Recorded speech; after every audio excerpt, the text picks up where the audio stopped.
Well, my name's Len, and this is the art room at Rua.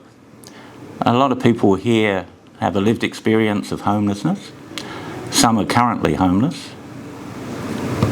I actually became homeless when I was 58, and what brought that about was I was working, and then one day at home I just bent over to pick something up, and I just had excruciating pain and couldn't straighten up, and it was a injury, I guess you call it. It just happened, and I wasn't able to work. I went on to Centrelink benefits. I became very depressed. I struggled to live on Centrelink benefits. I got behind in the rent, and I just couldn't see a future. I couldn't see myself going back to work. I couldn't see myself paying off the back rent, and yeah, just became very depressed until one day I just saw no alternative. I just packed a backpack, put some socks and undies in the backpack, put it on my back, and walked out the door.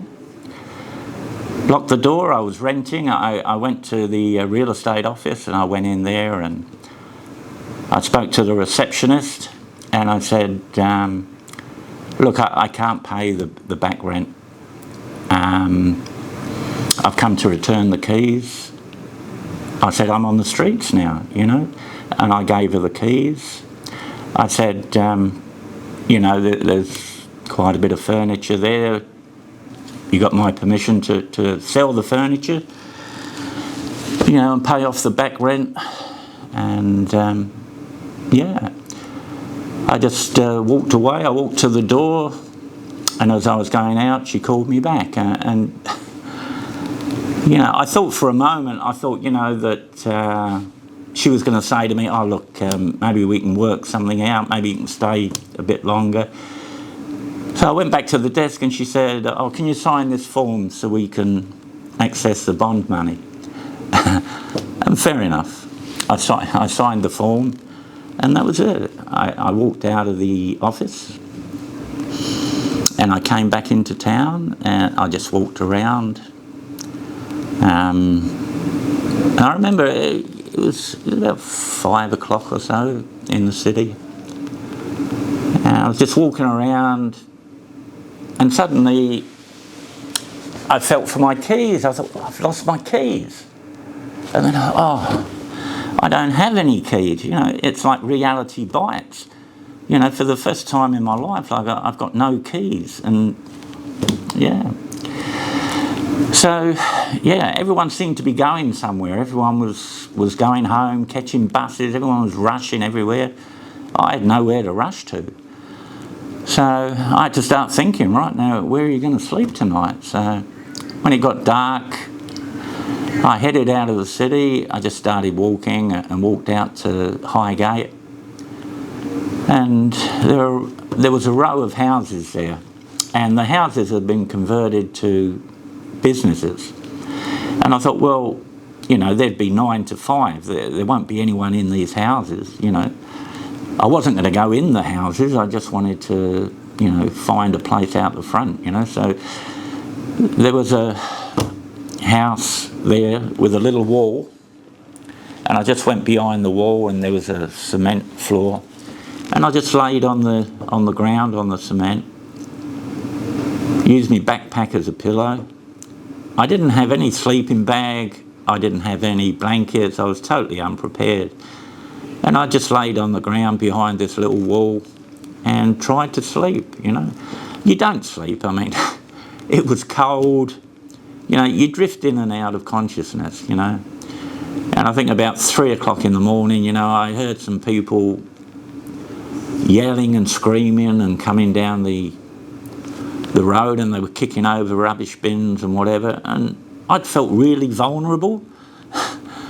I was behind this little wall. I thought, you know, if these guys, for whatever reason, look over this wall and find out where I am, you know, they sounded like they were drunk or whatever, you know, and yeah, you know, it made me a bit fearful. So I just lay there, you know, hoping they'd just go past, and they went past. And that was my introduction to sleeping on the streets. So that was Friday night. Saturday I just walked around. Saturday night was the same. I went back to the same place. Sunday night, I hadn't had a shower, hadn't changed clothes. By the time Sunday came, I felt like a homeless person, like within a few days. You know, it doesn't take long, you know. I just felt dirty. I just felt like a homeless person, and I guess I was a homeless person. Anyway, so Friday night, Saturday night, Sunday night, and I thought, I can't handle this. I'm 58 years of age. I can't sleep on the cement. So I decided to go into Centrelink and tell them, you know, like, ask them if I could get a payment, part payment, and get into a room, just get off the streets. I couldn't handle it.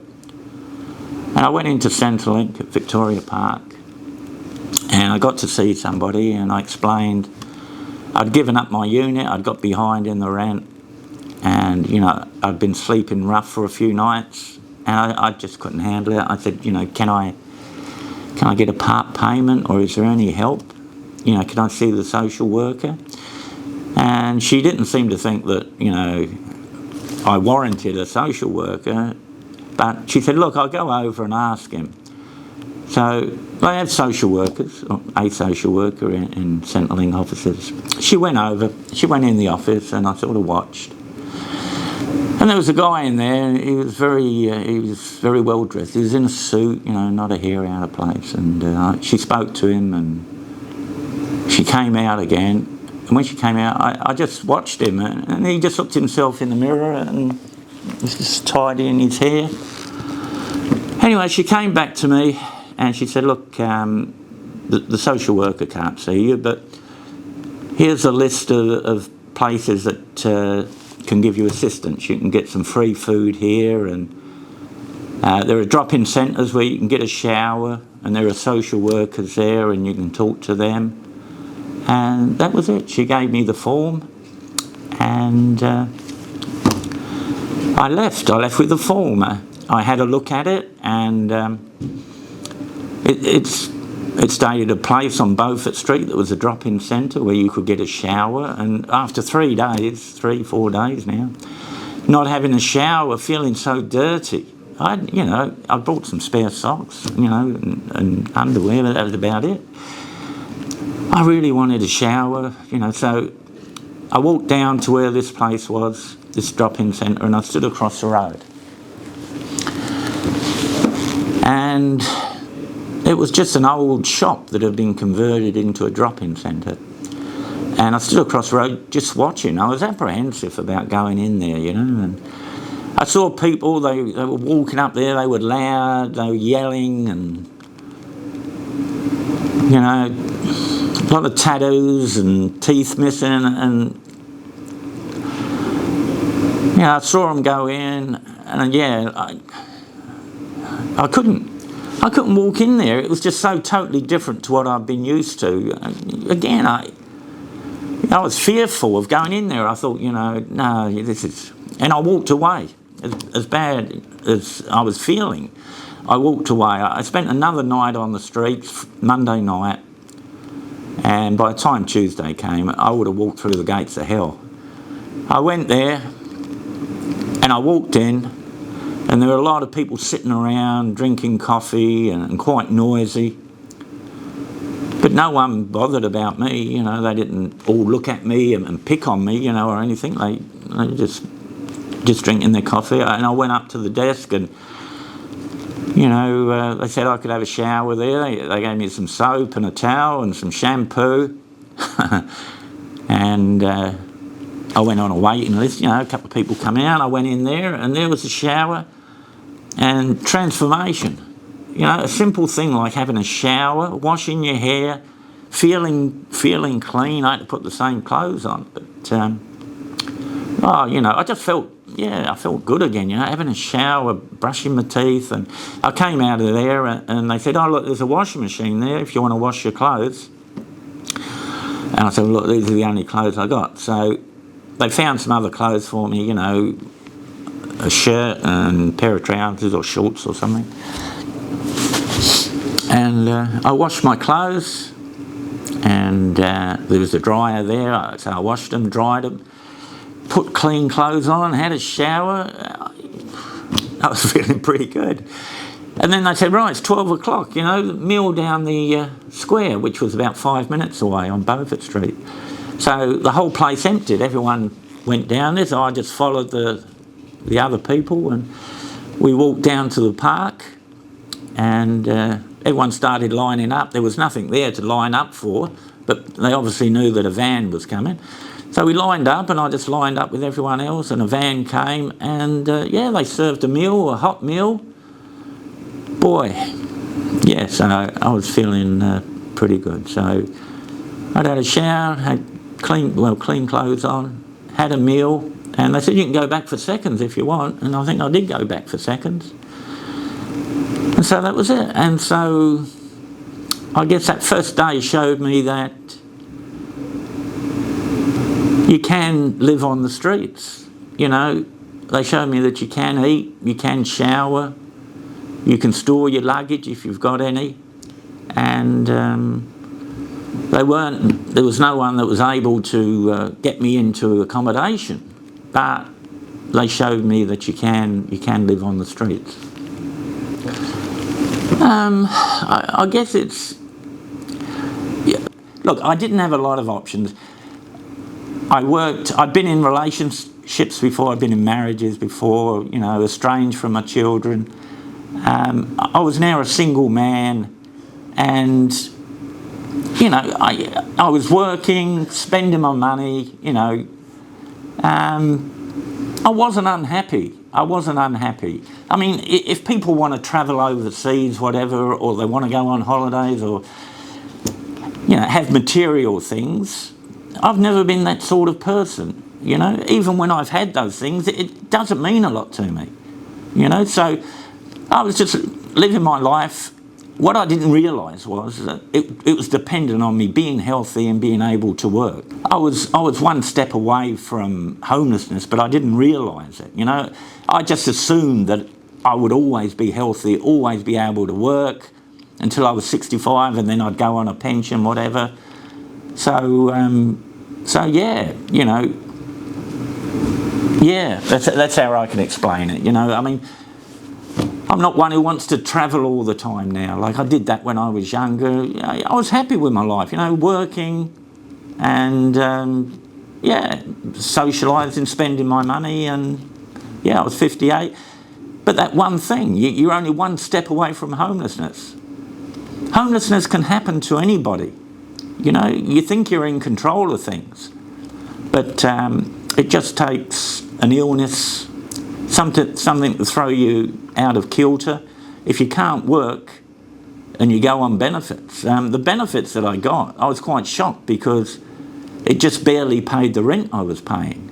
I was renting a place at Highgate, and there was nothing left over, So, I was used to having money and paying the bills and just living my life. Well, poverty, if you'd asked me then, if you'd said, what's poverty to you? I guess I would have thought overseas, third world countries, people, I guess homeless people that I didn't think that I would ever become. But, like if I walked past someone and they were sitting in a shop doorway and they were homeless, I'd say they were living in poverty. I didn't see myself as living in poverty, although, as I say, looking back, I was one step away from it. It was life-changing. Well, number one, with a back injury, I couldn't sleep in a normal bed. I mean, those weeks before I walked out on the streets, I tried to sleep, and I couldn't sleep in an ordinary bed on a soft mattress. It was just a constant pain, constant throbbing in my back all the time. And for anyone who's had back pain like that, you can't think of anything else. 24 hours a day, you know, it's just, all you're thinking about is this pain in your back. You can't think about, you don't think about anything else. It just consumes you. So my thoughts at the time were, well, I can't sleep in a bed. It's not going to matter if I go out on the streets, because laying on concrete, I won't be able to sleep there either, but it won't be any different than laying in a bed. So, you know, so that was my thinking at the time. You know, what was it like for me? Yeah, it was just totally different. It was a totally different way of life, and I had to adapt to it. And I just went along with the mob around everywhere, and I began to think to myself that I couldn't see an end to that. You know, I thought, for a single man, you know, if you put your name down for public housing, I'd read in the paper it's 10 years, and they're putting people on priority all the time, you know. So I thought, well, I'll never get off the street. So you lose hope. You lose hope. You know, so, yeah. I mean, I look back and I think to myself, if I could have got some help at Centrelink, like when I'd been on the streets for 2 or 3 days, if there was support there, that someone had intervened and said, okay, you know, we'll get you in a room, or we'll try and work with you and you know, keep you off the streets. Well, that would have saved me 2 years on the streets, you know, and I wouldn't have had to go through all the things I went through, and I wouldn't have had to see all the things I saw.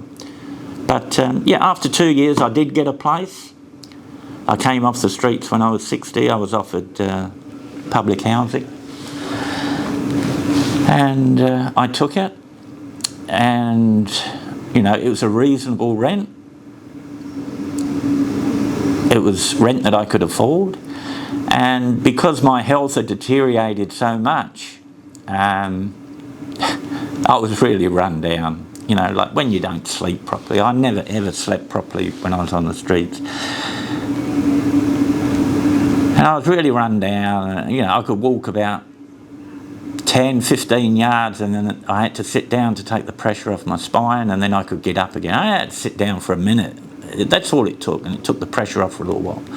Then I could stand up again, you know, and walk a little bit more. But I was very run down, and I got accommodation. And then a couple of weeks later, I was put on a disability pension because of my back. Part of it was because of my back, and also part of it was for depression. And so those two things, getting affordable housing and getting the disability pension, which was about $200 a fortnight, a couple of $100 more than job seeker, those two things made the world of difference to me.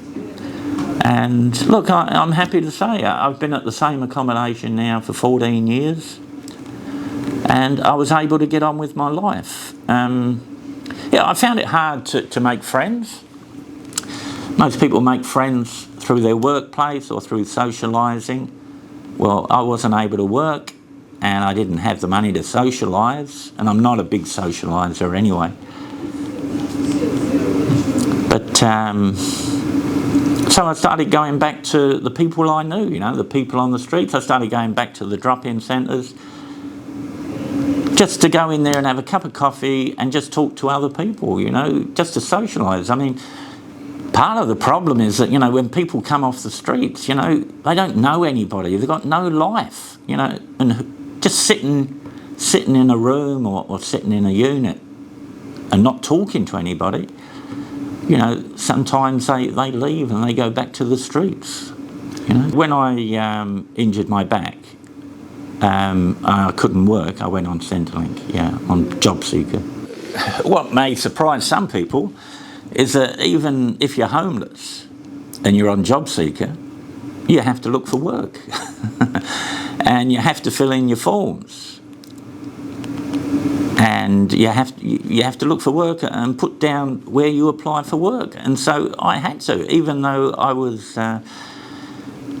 I was homeless, I still had to apply for work and ring up and try to get an interview. And this is me with a bad back and everything. But yeah. Look, to be honest, I didn't ask people personal things. Like, again, it's one of the rules of the streets. You don't ask people, why are you here? I mean, if you get friendly with them and they volunteer it and they say, that's different. But, you don't go on the streets and start asking people, oh, what's your story? Why are you here? Or you don't ask people questions like that, to be honest. I spent 2 years on the streets, and I saw a part of life that a lot of people will never experience. A lot of people, they may see a homeless person and they'll walk past and they won't even have eye contact, They're aware of a homeless person, but they never enter a homeless person's world.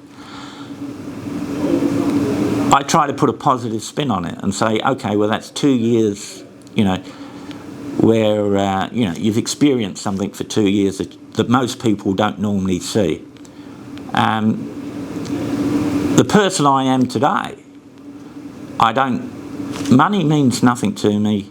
Material, I mean, I don't go giving it away or anything, but I'm not obsessed by money or whatever. You realise the basics you need in life. The basics to survive is food and shelter. And you realise that after being 2 years on the streets. I care about other people. I care very much, about right and wrong. But I've always been that way inclined, but even more so now, because having experienced what I have, I've walked in these people's shoes, So if I can help in any way, I do, And so that's who I am today. I'm happy today. I'm involved in various things, and I'm happy with my life. And if I can, I help people. I'm not a powerful person. I can't, control a lot of things, but I can control myself and how I go through life. I believe in the power of one, that, it's the only thing you got control over, who you are as a human being. And I try to be a good person, and I try to help people whenever I can. And there's a lot of help, that's needed out there. There are so many people struggling, and it's not their fault. There are a lot of things that happen in life that you just don't see coming. And, if I can help people, then I do. So, that's me. Well, the biggest difference would be to have someone be interested in getting me accommodation. I've pretty much given up hope of getting into accommodation.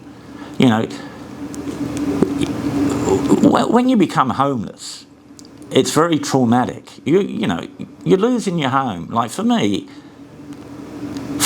after 58 years, all that I had was a backpack on my back. That was it. That's all I owned. I had nothing. To me, that was very traumatic. But people that I spoke to, like the receptionist at the real estate, and to social workers afterwards and workers, it seemed to be, oh, okay, you're homeless, you're 58, you're homeless, okay. So what would make a difference? What makes a difference in any form of trauma is if people care, but genuinely care. You can soon pick out, the fakes that say, oh, that's a shame, or, oh, that's no good. If someone genuinely cares and says, I understand where you're at, and if I can help, I will. And to really mean it, that means the world. That would make a big difference. If someone, the truth is, a lot of the agencies would love to give homeless people somewhere to live. They can't. It's not there. It's not there, So, and they know that, and that must be soul destroying for them. They get people come in, women come in their 50s, 60s, dragging a suitcase behind them. They'd love to be able to say, right, we'll get you into a place. But they know they can't. You know, they can say, well, look, I've got a blanket for you. You know, I've got a sleeping bag for you. But yeah, what would make a difference? Sincerity. Sincerity.